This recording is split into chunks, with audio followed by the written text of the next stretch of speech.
ఎక్కువగా సుప్రీంకోర్టుకి గానీ, హైకోర్టుకి గానీ, జిల్లా కోర్టులకు గానీ, ఫ్యామిలీ కోర్టులకు గానీ ఎక్కువ వచ్చే కేసులు ఎక్కువేంటి అంటే ఈ 498 ఏదైతే ఉందో దాని ప్రకారం అదనపు కట్నం, వరకట్నం ఈ కేసులు ఎక్కువొస్తాయి. అయితే ఇప్పుడు సుప్రీంకోర్టు తాజాగా ఒక సంచలన తీర్పు చెప్పింది. వరకట్నం అంటే ఇక్కడ వరకట్నం అనే పదం కన్నా కట్నం డిమాండ్ చేయడం అనేది అది పెద్ద క్రూరత్వం కాదు అని చెప్పుకొచ్చింది సుప్రీంకోర్టు. భార్య నుంచి భర్త కట్నం డిమాండ్ చేయడాన్ని క్రూరత్వంగా పరిగణించలేము అంటూ అత్యున్నత న్యాయస్థానం స్పష్టం చేసింది.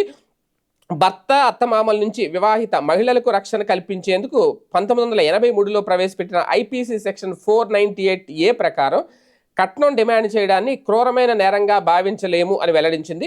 కానీ ఈ 498 ప్రకారం క్రూరత్వం అనే పదానికి విస్తృతమైన అర్థం ఉంది.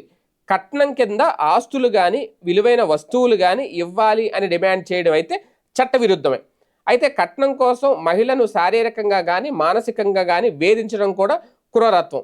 కేవలం కట్నం డిమాండ్ చేశారు అని చెప్పి 498 సెక్షన్ కింద కేసు పెట్టకూడదు అనేది సుప్రీంకోర్టు న్యాయమూర్తులు చెప్పుకొచ్చారు. దీనికి సంబంధించి గత ఈ డిసెంబర్ 12నే ఆదేశాలు కూడా జారీ అయినాయి. ఇప్పుడు అదే ఒక చర్చ. అంటే ఇప్పుడు అలాగని చెప్పి రేపు నుంచి కట్నం కావాలంటారేమో. కాకపోతే కట్నం రూపంలో ఇప్పుడు ఆస్తులు వస్తువులు వీటిని కూడా డిమాండ్ చేయకూడదు. అది కూడా క్రూరత్వమే.